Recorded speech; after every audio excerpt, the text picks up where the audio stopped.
Beaucoup d'entre nous étaient impatients de le rencontrer personnellement. Malheureusement, l'évolution de la situation épidémique au Brésil a contraint le cardinal Tempesta à rester sur place. Nous sommes nombreux à appeler l'archevêque de Rio comme le cardinal par balle, car il a survécu à 2 vols à main armée et à une embuscade de rue. Malgré ces événements, le cardinal visite régulièrement les bidonvilles de la ville où il offre son aide aux personnes dans le besoin. Bien qu'il ne puisse pas être présent parmi nous, il a accepté d'envoyer sa catéchèse dans un message vidéo. Nous verrons cette vidéo qui a été un peu rédigée. Écoutons-le.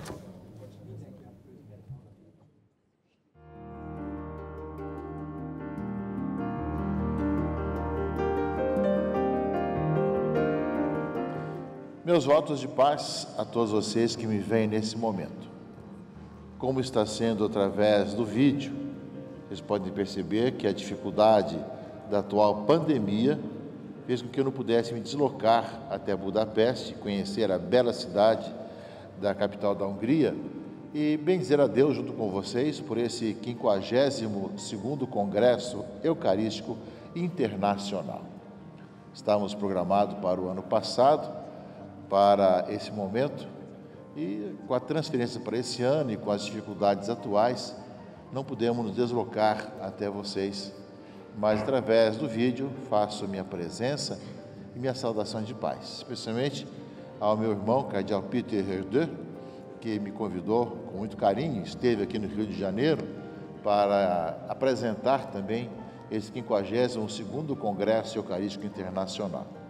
Nós aqui no Rio de Janeiro sediamos o 36º Congresso Eucarístico Internacional em 1955 e sabemos que é realmente um momento muito bonito para uma arquidiocese, para uma nação, sediar um Congresso Eucarístico Internacional, assim como também as dificuldades e as lutas, ainda mais nesse tempo de pandemia. Mas fico feliz de poder estar com vocês e poder, mesmo de longe, aqui do Rio de Janeiro, abraçá-los e desejar um bom e santo Congresso Eucarístico Internacional a todos vocês. A sede do coração humano corresponde o Verbo feito carne, feito companhia. Essa presença tem um efeito totalizante. O ser humano inteiro e todos os seres humanos. Uma vez integrados na comunhão com aquele que traduz e revela na integralidade o desejo misericordioso para o qual fomos criados, percebemos-nos participantes da força transformadora de Deus no mundo.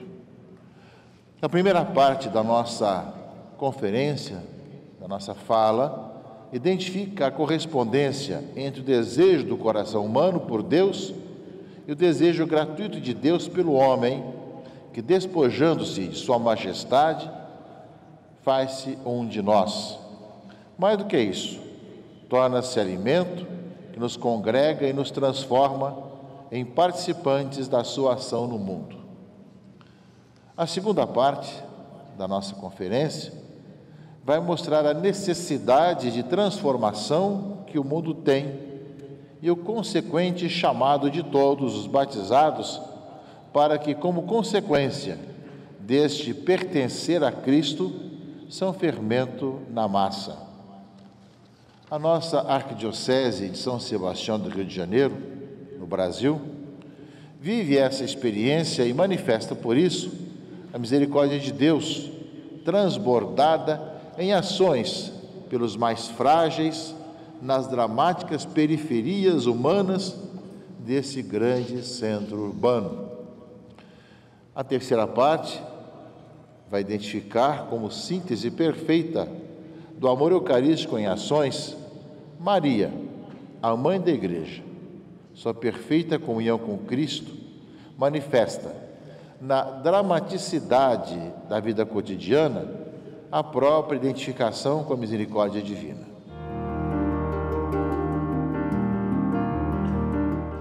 Salmo 62, versículo 2. Minha alma tem sede de vós, minha carne também vos deseja, como terra sedenta e sem água. Neste mundo secularizado em que vivemos, o grito do salmista ecoa hoje com impressionante atualidade.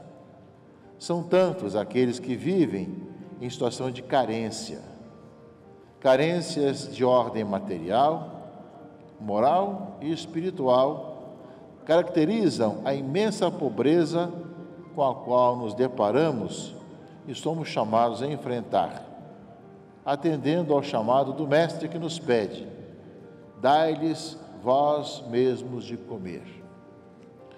Mas, da mesma forma que os apóstolos, a nossa limitada capacidade é desproporcional para suprir as inúmeras necessidades do povo.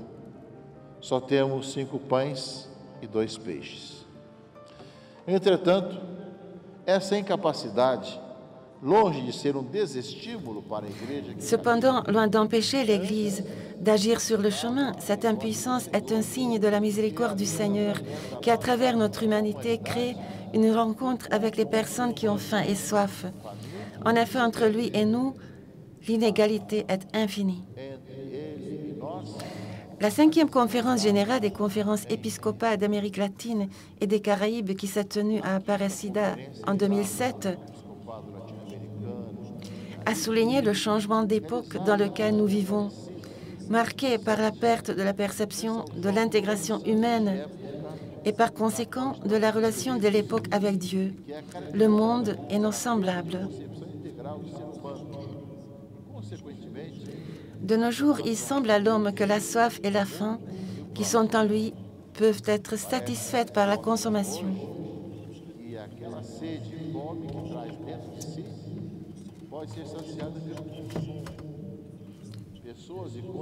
Les personnes et les objets sont donc utilisés comme objets d'un individualisme généralisé qui, loin de satisfaire, exacerbe l'agitation, créant ainsi désordre et déséquilibre dans le monde.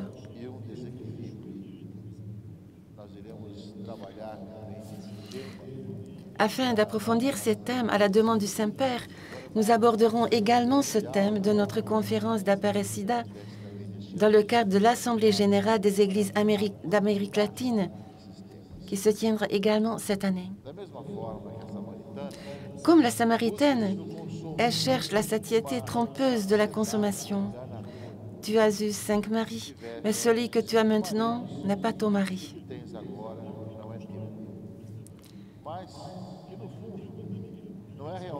Cette consommation qui n'est pas vraiment capable de satisfaire la soif de l'être humain.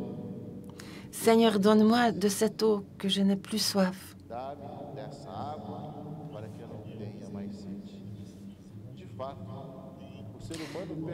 La réalité est que l'homme reste seul et demeure pour lui-même un être incompréhensible. Sa vie est privée de sens s'il ne reçoit pas la révélation de l'amour, s'il ne rencontre pas l'amour, s'il n'en fait pas l'expérience et s'il ne le fait pas sien.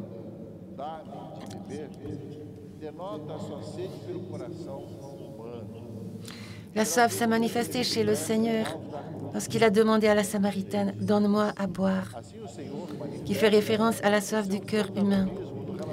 Le même désir est exprimé sur la croix. « J'ai soif ». C'est la manière dont le Seigneur déclare sa primauté dans sa relation avec l'homme. Cette rencontre entre cette soif de miséricorde de son cœur et le cœur humain assoiffé de Dieu est le résultat de la transformation qui s'exprime dans le témoignage suivant. Beaucoup de Samaritains de la ville crurent en lui, à la parole de la femme qui rendait témoignage. Nous ne sommes pas justifiés par nos œuvres, ni par nos efforts, mais par la grâce du Seigneur qui prend l'initiative.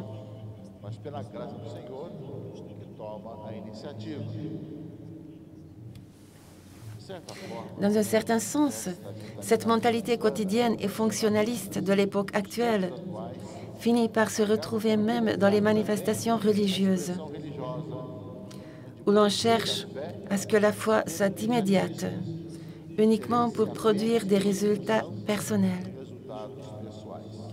En ce sens, le pape François attire également notre attention sur la tentation d'un certain pélagianisme subtil qui semble soumettre la vie de la grâce à quelques structures humaines, comme si Dieu se soumettait à une manifestation humaine de la pratique. Il met également en garde contre le risque d'une foi subjectiviste et apprivoisée qui cherche à apprivoiser le mystère. Dans un gnosticisme, il préfère finalement un Dieu sans Christ, un Christ sans Église, une Église sans peuple, comme si la connaissance humaine en soi pourrait épuiser la compréhension de Dieu. Cela conduit finalement à réduire la vie de l'Église en pièces de musée ou la propriété d'un petit nombre, ce qui est peu attrayant, car cela ne peut pas satisfaire les aspirations du cœur humain. Cependant, Jésus-Christ est capable de briser les schémas ennuyeux dans lesquels nous essayons de l'emprisonner et de nous surprendre par sa créativité divine permanente. Et nous nous souvenons ainsi de l'avertissement éloquent de saint Ambroise. Tu ne viens pas à l'Église pour donner quelque chose aux pauvres, mais pour lui prendre quelque chose.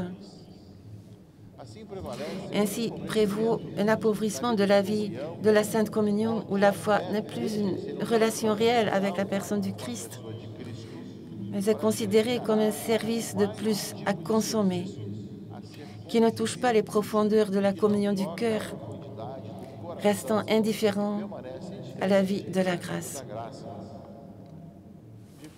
En effet, à l'origine du fait d'être chrétien, il n'y a pas une décision éthique, une grande idée, mais la rencontre avec un événement, avec une personne qui donne à la vie un nouvel horizon et par là son orientation décisive.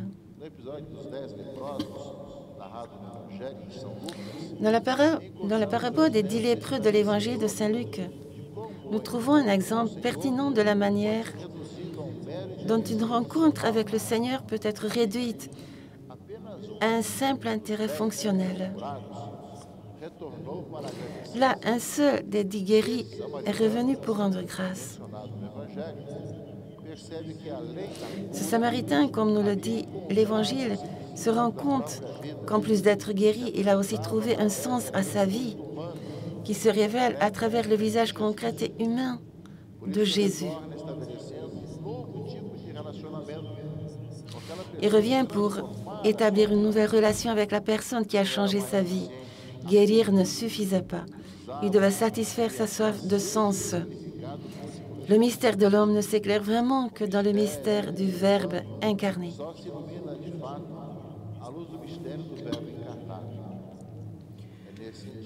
C'est également dans ce sens que saint Jean-Marie Vianney, se référant à l'Eucharistie, s'écrie « Seul Dieu peut suffire à l'âme, seul Dieu peut la satisfaire. Rien en dehors de Dieu ne peut satisfaire l'âme, la faim. » Les autres lépreux ayant déjà satisfait leurs besoins immédiats, on continue leur chemin sans laisser Jésus changer leur vie. Ici encore, Jésus exprime sa soif de miséricorde pour le cœur humain. N'y a-t-il pas eu 10 qui ont été purifiés? Où sont les 9 autres? Par cela, le Seigneur nous fait comprendre que son cœur désire la pleine renaissance de sa création.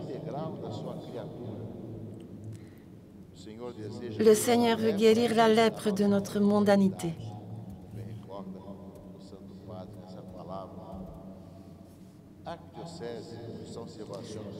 L'archidiocèse de Rio de Janeiro est fière de présenter à ses visiteurs, sur l'un des points les plus élevés de notre ville, une statue du Christ Rédempteur aux bras ouverts. Ce spectacle qui fait désormais partie du paysage urbain de Rio est un rappel pour nous, tant pour nous appeler à notre mission que pour nous rappeler la tentation de l'indifférence. Si nous pensons au nombre de fois où nous nous promenons dans la ville sans remarquer cette étreinte qui nous est destinée et qui cherche à atteindre tous ceux qui en ont le plus besoin, il est trop facile de se laisser gagner par l'indifférence, dans une sorte de routine face à la réalité. Tout semble faire partie du paysage et la paix du Seigneur s'estompe dans le lointain comme l'émerveillement de la réalité s'estompe. Mais le Seigneur est fidèle et ne nous abandonne pas au milieu de nos propres faiblesses. Avec le souffle de son esprit, il apporte toujours une nouveauté qui fait tomber les barrières et solidifie son appel en une force renouvelée. Ainsi, nous ne craignons pas que la terre tremble, que les montagnes tombent dans la mer. Mais nous triomphons en toutes choses grâce à celui qui nous aime. De même que le peuple d'Israël s'est réjoui de la reconstruction de Jérusalem, nous pouvons dire « Ne vous affligez pas, car votre joie est dans le Seigneur. » Car le Seigneur est venu à nous et a restauré la dignité humaine. Comme nous l'enseigne Saint Jean-Paul II, la rédemption du monde, ce mystère redoutable de l'amour, dans lequel la création est renouvelée, est dans ses racines les plus profondes la plénitude de la justice dans un cœur humain, dans le cœur du Fils premier-né, afin qu'elle puisse devenir la justice des cœurs de beaucoup d'hommes qui, dans ce Fils premier-né, ont été prédestinés de toute éternité à devenir fils de Dieu et appelés à la grâce, appelés à l'amour.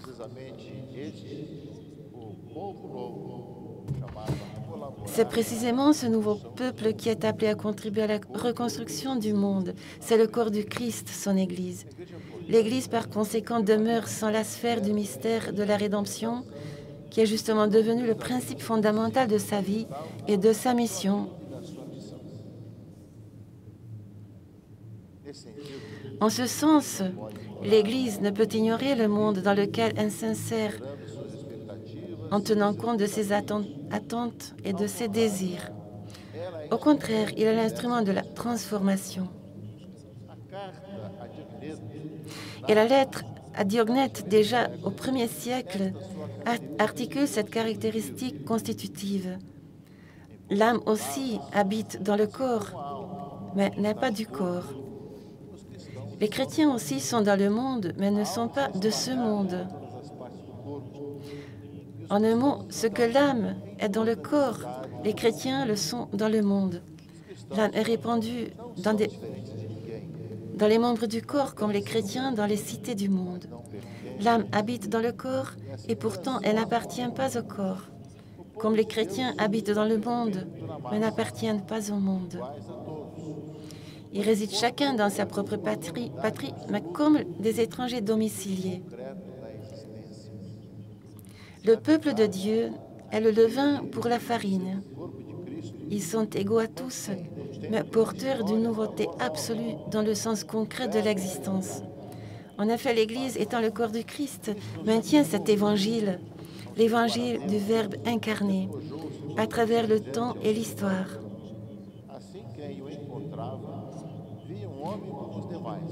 Ainsi, celui qui l'a vu l'a trouvé un homme comme les autres. N'est-il pas le fils du charpentier? Mais aux yeux de la foi, il portait le sens de la vie elle-même, car mes yeux ont vu ton salut. Le désir du cœur humain pour l'infini reconnaît donc l'adéquation parfaite dans la rencontre avec Jésus. Ce logos est vraiment devenu nourriture pour nous, comme amour. L'Eucharistie nous attire dans l'acte d'offrande de Jésus.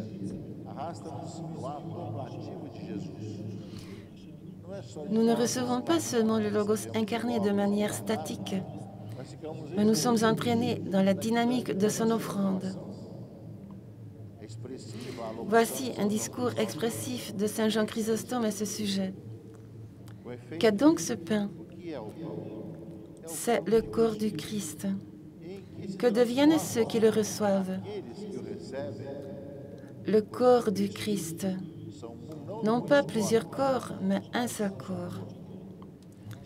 En effet, comme le pain est tout un, bien qu'il soit constitué de multiples grains, qui, bien qu'on ne les voit pas, se trouvent en lui, telles que leurs différences disparaissent en raison de leur parfaite fusion, de la même manière, nous sommes unis les uns aux autres et nous sommes unis tous ensemble au Christ.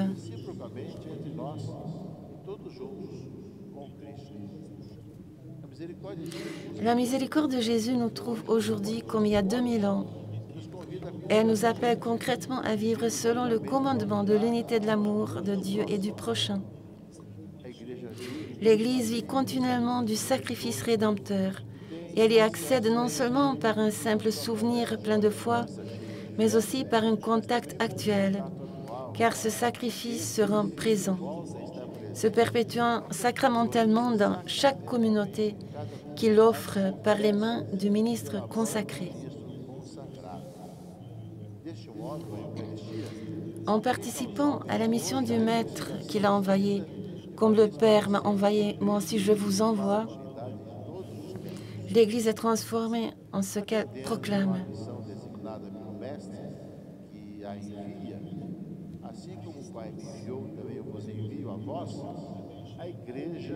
L'Église est transformée en ce qu'elle proclame.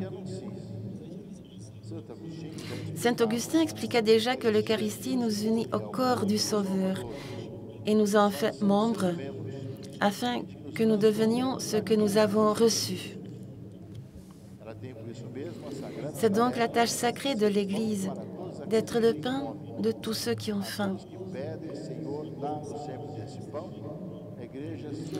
À tous ceux qui demandent « Seigneur, donne-nous aujourd'hui notre pain quotidien », l'Église s'offre. En donnant son sacrifice à l'Église, le Christ a voulu également faire sien le sacrifice spirituel de l'Église, appelée à s'offrir aussi elle-même en même temps que le sacrifice du Christ. L'Eucharistie oblige tous ceux qui y participent à changer leur vie, la leur et celle du monde entier. L'Eucharistie est tension vers le terme, avant-goût de la plénitude de joie promise par le Christ. Elle est en un sens l'anticipation du paradis. Nous sommes donc porteurs d'espoir. Benoît XVI attire l'attention sur cet aspect global de l'Eucharistie. Je ne peux avoir le Christ pour moi seul. Je ne peux lui appartenir qu'en union avec tous ceux qui sont devenus ou qui deviendront siens. La communion me tire hors de moi-même vers lui et en même temps vers l'unité avec tous les chrétiens. Nous devenons un seul corps, fondus ensemble dans une unique existence.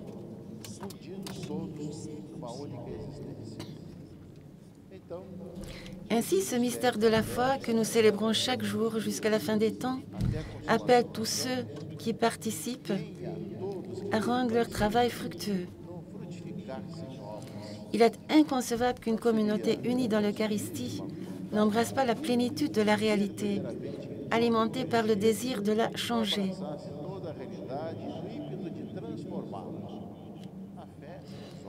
Car, comme le corps est mort sans l'esprit, de même la foi est morte sans les œuvres. L'apôtre Paul déclare indigne d'une communauté chrétienne la participation à la scène du Seigneur dans un contexte de division et d'indifférence envers les pauvres. Cet appel est véhiculé par le Christ lui-même dans le lavement des pieds.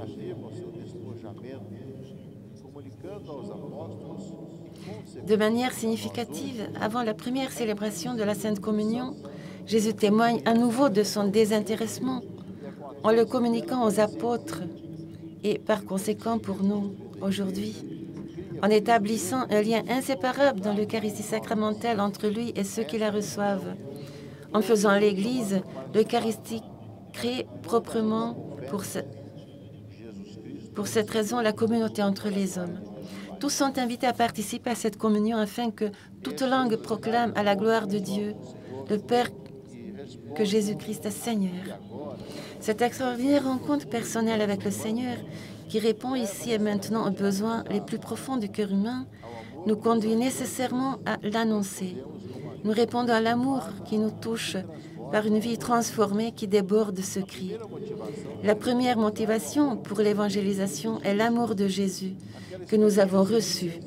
L'expérience d'être sauvés par lui nous fait l'aimer de plus en plus. Comme les disciples d'Emmaüs, nous avons ressenti cet appel à l'action. À l'heure même, ils se mirent en route et retournèrent à Jérusalem.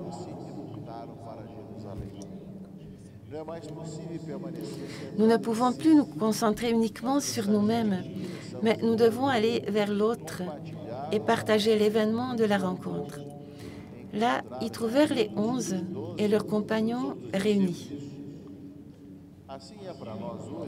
C'est ainsi que nous vivons aujourd'hui la rencontre avec le Seigneur dans la Sainte Communion. La fraction du pain, comme on appelait à l'origine l'Eucharistie, est toujours au centre de la vie de l'Église. Par elle, le Christ révèle le mystère de sa mort et de sa résurrection et se manifeste comme la lumière du monde. L'Eucharistie est avant tout une lumière parce que la liturgie de l'Eucharistie est précédée dans chaque messe de la liturgie de la parole de Dieu. Et les deux tables, c'est-à-dire la table de la parole et la table du pain, forment une unité.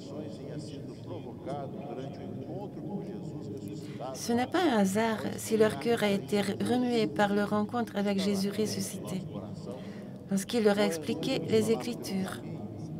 Quand ils furent à table, il prit le pain dans ses mains, le bénit, le rompit et le leur donna. Alors leurs yeux s'ouvrirent et ils le reconnurent.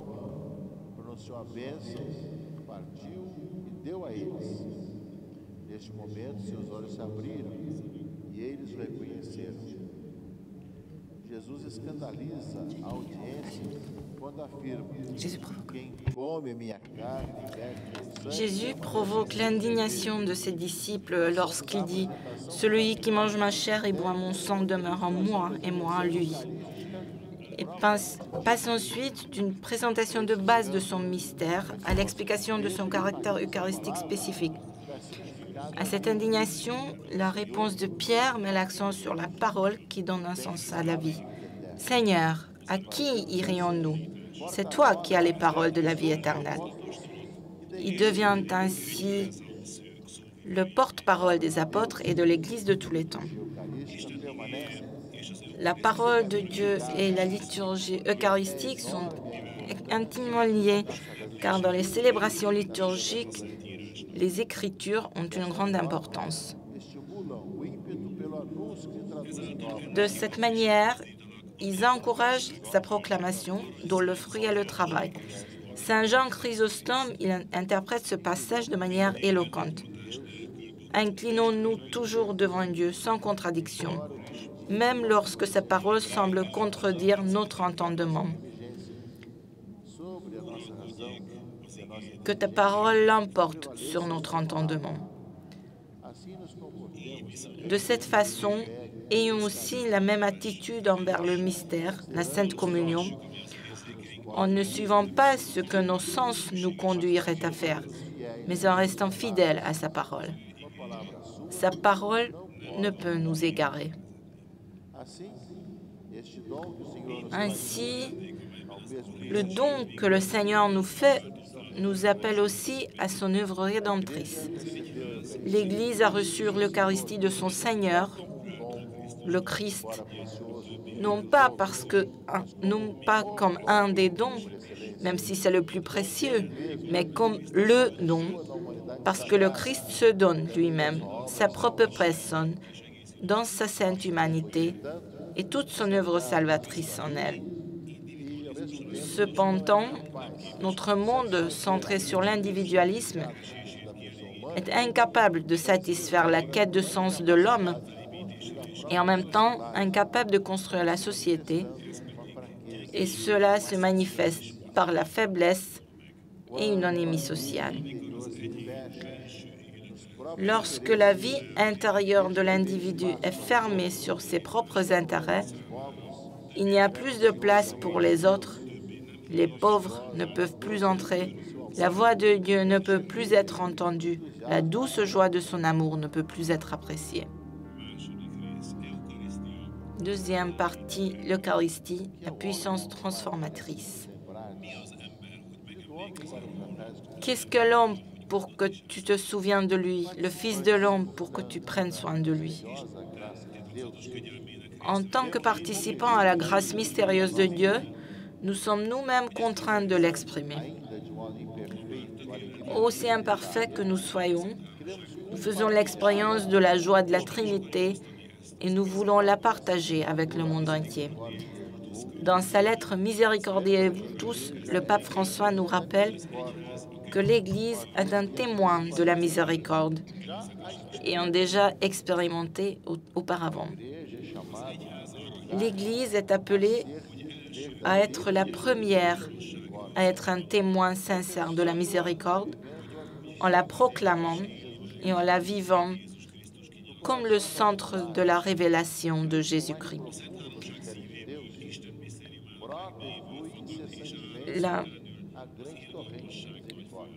C'est du cœur de Jésus que le flux de la miséricorde vient. L'archidiocèse de Rio de Janeiro, dans sa participation à cette tâche, en récolte les fruits dans son action caritative. Une ville si souvent indifférente à ses semblables est toujours capable, même dans les temps changeants que nous vivons, de trouver le regard miséricordieux du Seigneur à travers tous ceux qui désirent sa présence, surtout parmi les plus vulnérables. C'est dans cet esprit que nous participons à l'œuvre du Fils et du Saint-Esprit, grâce à laquelle les aveugles voient, les boiteux marchent, les lépreux sont purifiés et aux pauvres, la bonne nouvelle est annoncée. Le peuple de Dieu, parce qu'il aime le Seigneur, souhaite répondre à l'amour plein de grâce auquel il a été appelé. Nous le manifestons, même imparfaitement, dans notre amour pour notre prochain. En effet, si un homme dit « j'aime Dieu », mais qu'il déteste son frère, c'est un menteur. Car celui qui n'aime pas son frère qu'il voit ne peut pas aimer Dieu qu'il ne voit pas. L'amour pour nos semblables ne peut donc pas être réduit à un simple sentiment. Elle peut être considérée comme une étincelle initiale qui, cependant, par manque de volonté, s'éteint rapidement. Grâce à la consécration dans le Seigneur, notre volonté et notre pensée se transforment de plus en plus en ce regard avec lequel Jésus-Christ a regardé les choses. Par conséquent, l'homme doit être considéré dans sa totalité. Le progrès humain, en effet, s'il n'est pas le progrès de l'homme tout entier et de tous les hommes, n'est pas un véritable progrès. C'est ce que déclare le pape Benoît XVI lorsqu'il évoque le message central du Popularium Progressio de Paul VI. Ainsi, les signes évidents de la présence de Dieu sont l'expérience personnelle et communautaire du bonheur, l'évangélisation des pauvres, la connaissance et l'accomplissement de la volonté du Père, le martyre pour la foi, l'accès de tous à la création, le pardon mutuel, sincère et fraternel, l'acceptation et le respect de la richesse de la diversité, la résistance à la tentation et à l'esclavage du malin. Par conséquent, tous les éléments qui peuvent contribuer au développement de la vie des chrétiens, qu'ils soient familiaux, sociaux, culturels, économiques ou politiques, sont essentiels. Ainsi, l'Église a le devoir important de proclamer et promouvoir la libération de millions de personnes et de s'efforcer de la rendre universelle. Il est important de noter cependant que cette libération ne doit pas se limiter à ses dimensions économiques, politiques, culturelles et sociales, et qu'elle ne peut pas non plus être l'expression d'une quelconque stratégie pratique ou même efficacité à court terme. Sans une considération passionnée de l'amour de Dieu, l'annonce de Dieu qui aime infiniment tous les êtres humains.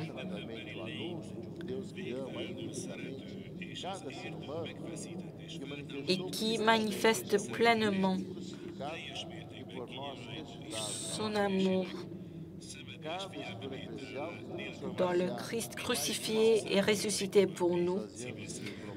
Toute organisation ecclésiale devient une organisation civile comme une autre, se vidant ainsi de l'essence de la mission qu'elle a reçue du Christ.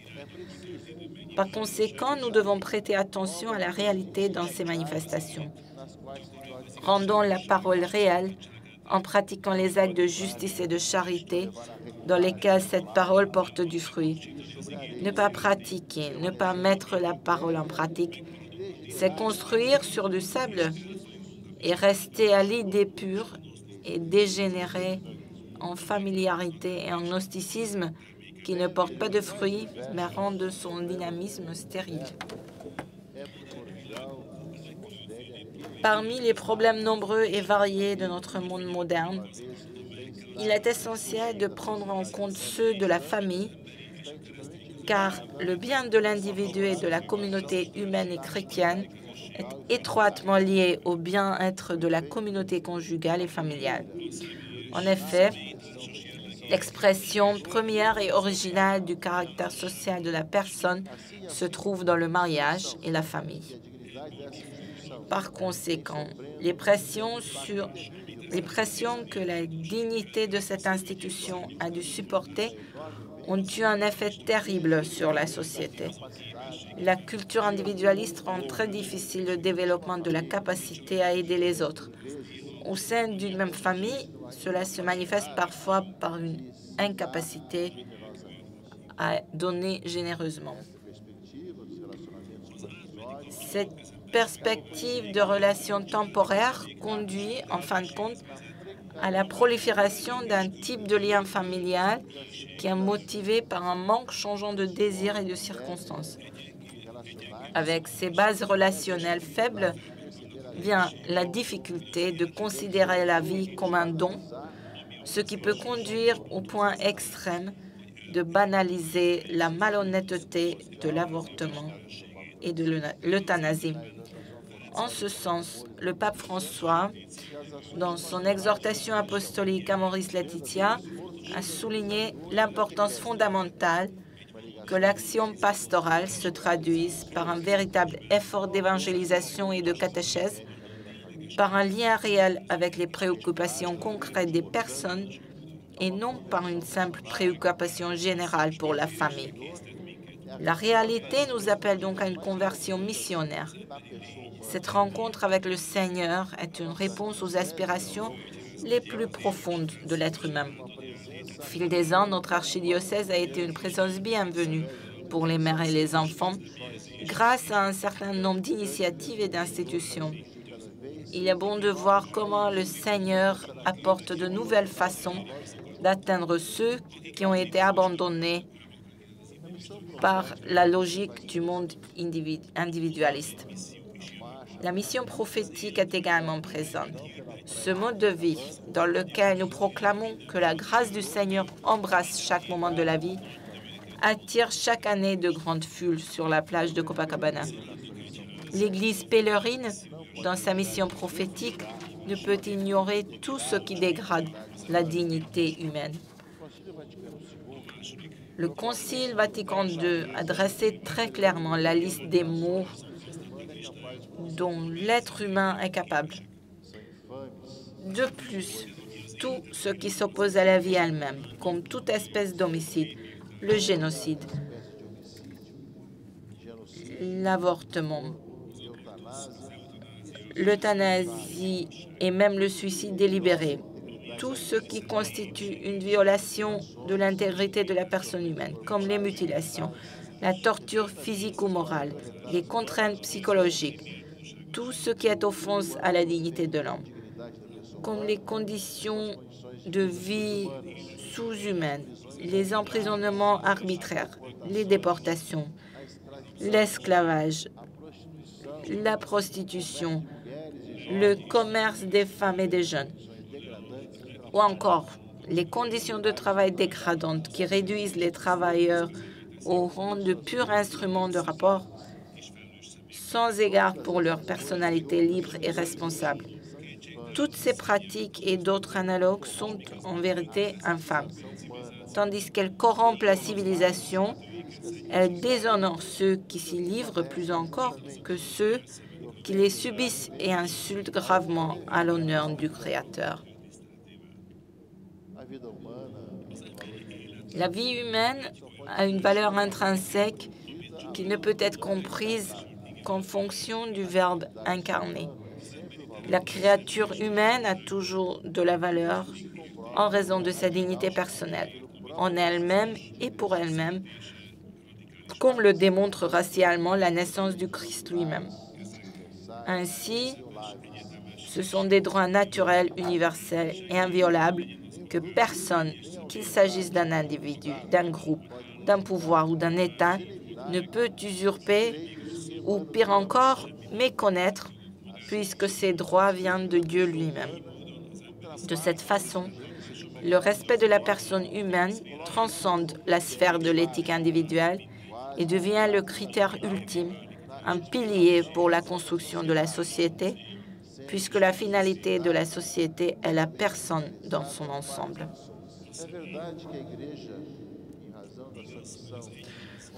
Il est vrai que l'Église, qui, en vertu de sa charge et de sa compétence, ne se confond en aucune façon avec la communauté politique et n'est liée à aucun système politique, est à la fois le signe et la sauvegarde du caractère transcendant de la personne humaine.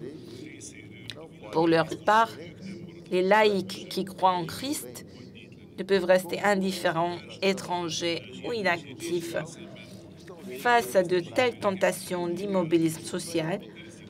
Le croyant laïque en Christ doit se souvenir à la fois du droit et du devoir qu'ils ont d'user de leur libre suffrage en vue du bien commun.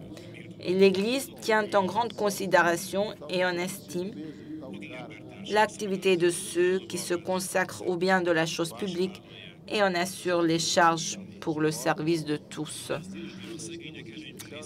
En effet, la préférence pour les pauvres exige qu'une attention particulière soit accordée aux professionnels catholiques qui sont responsables des finances des nations, qui favorisent l'emploi, aux hommes politiques qui doivent créer les conditions du développement économique des pays, afin de leur donner des orientations éthiques conformes à leur foi. Partie 3. Marie, une synthèse de la vie eucharistique. Faites tout ce qu'il vous dira. Jean 2, verset 5. La Vierge Marie est la synthèse parfaite de la relation entre l'Eucharistie et les actes d'amour qui en découlent. Elle est celle qui, en parfaite union avec la volonté du Père, se conforme à la volonté sans aucune interférence. Marie est vierge à tout égard. En elle, l'obéissance est parfaite, sans obstacle, pleine de grâce. Le mystère, le sens ultime de la vie, prend vie en elle. Sa vie, définie par le Verbe incarné, se déploie alors et abandonne la sienne au profit de la volonté d'un autre. La salutation angélique de la Vierge Marie. Tous les âges la diront bienheureuse, à cause de sa présence, parce qu'elle porte en elle une autre présence qui fait bondir l'enfant dans les entrailles d'Élisabeth. Un bel exemple de notre présence séculaire. Nous qui portons un trésor dans un vase d'agir, Marie de Bethléem, celle qui, avec les bergers et les sages du lever du soleil, s'émerveille du Verbe fait homme. la Vierge Marie qui s'offre. Elle se rend compte que l'offrande de Dieu devance celui qui apporte l'épée et en même temps nous laisse partir en paix. Vierge Marie exilée, hors la loi, mais jamais sans soutien, qui fait toujours confiance à la Providence et la porte toujours dans son cœur. Vierge Marie des souffrances, la femme qui connaît la douleur, notre compagnon de rédemption. Au pied de la croix, elle nous prend comme ses enfants. Marie joyeuse, elle vit la joie de la résurrection comme elle seule peut le faire. Mère de l'Église, l'Esprit Saint, si proche d'elle, a maintenant manifesté pour le monde entier. Faites tout ce qu'il vous dira. Marie, notre mère, résume toutes ses actions dans cette exhortation. Toujours attentive aux besoins du présent, elle intercède auprès de son Fils. C'est à nous, les infidèles, de faire ce qu'elle dit. Cependant, bien que nous écoutions sa parole, combien il nous est difficile de faire tout. La Vierge Marie est un exemple de ses œuvres de grâce. Elle est celle qui porte le plus l'Eucharistie en elle. Nous nous tournons vers elle pour qu'elle transforme nos cœurs à travers le corps et le sang de son Fils, selon le plan du Seigneur. Et ainsi, nous pouvons transformer la réalité au-delà de toute mesure humaine. Je vous remercie de votre attention. Que Dieu guide le plus possible ce congrès eucharistique international et que nous puissions, à travers l'Eucharistie et la fraction du pain, partager avec ceux qui ont le plus besoin. Donne-nous ce dont nous avons le plus besoin, l'humilité humaine. Notre Mère bénie, Marie, intercède auprès du Seigneur pour nous tous.